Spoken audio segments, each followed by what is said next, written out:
அனைவருக்கும் வணக்கம். கன்னிராசினியர்களுக்கு நிகழ்ந்து கொண்டிருக்கும் பிப்ரவரி மாதம் 11/2/2025 இன்றைய தினம் தைப்பூச திருநாள் மிக விமர்சையாக கொண்டாடப்படுகிறது. அப்படி இன்றைய நாளில் கன்னிராசினியர்களான நீங்கள் என்ன செய்ய வேண்டும், என்ன செய்யக்கூடாது, என்ன செய்தால் என்ன மாதிரியான நன்மைகள் எல்லாம் ஏற்படும், நீங்கள் செய்ய வேண்டிய வழிபாடும் பரிகாரமும் என்ன என்பது குறித்தான முழுமையான பதிவு தான் இந்த வீடியோல நம்ம விரிவா பார்க்க போகிறோம். அந்த வகையில தமிழ்நாட்டில் தமிழர்கள் பலரும் கொண்டாடும் முக்கியமான நிகழ்வாக தைப்பூசம் இருக்கிறது. பௌர்ணமியும் பூச நட்சத்திரமும் இணையும் இந்த நாளில் தெய்வங்களை வழிபடும் போது அவர்களிடமிருந்து கிடைக்கும் அருள் பன்மடங்காக இருக்கும் என்கின்றார்கள். பொருந்திய தைப்பூசமாடி உலக பொலிவைந்த என்ற திருஞான சம்பந்தர் பாடிய தேவார பதிகத்தின் வாயிலாக சுமார் 1500 ஆண்டுகளுக்கு முன்பிருந்தே தைப்பூசம் தமிழ்நாட்டில் வெகு சிறப்பாக கொண்டாடப்பட்டு வந்திருப்பதை நம்மால் அறிய முடிகிறது. இந்த உலகத்தின் முதலில் நீர்தான்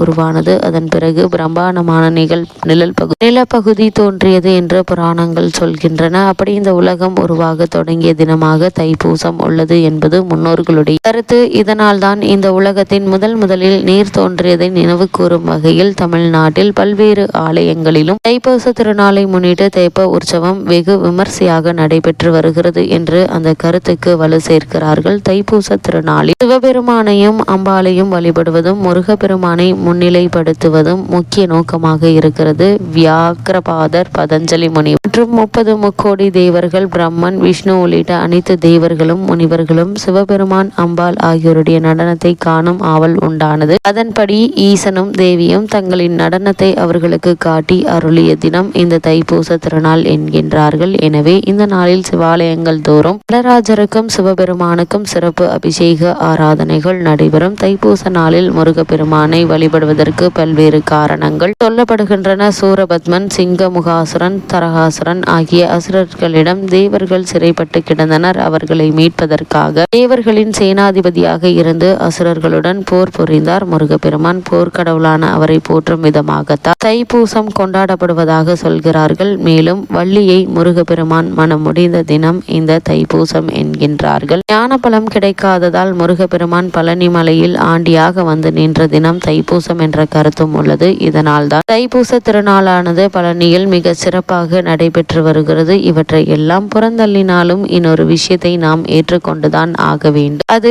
என்னவென்றால் முருகப்பெருமான் தமிழர்களின் தெய்வமாக கருதப்படுகிறார். தமிழர்களின் உயர்வை சொல்லும் மாதமாக தை மாதம் திகழ்கிறது. அதோடு ஒவ்வொரு பௌர்ணமியும் தெய்வத்தை வழிபட சிறந்த நாளாக சொல்லப்படுகிறது. அந்த வகையில் தமிழ் மாதமான தை மாதத்தில் தமிழ் கடவுளான முருகப்பெருமானை பௌர்ணமி தினத்தில் வழிபடுவதால் தைப்பூசம் சிறப்புக்குரிய நாளாக மாறி இருக்கலாம் என்பது பலரும் ஏற்றுக்கொள்ளும் ஒரு கருத்தாகவும் இருக்கிறது.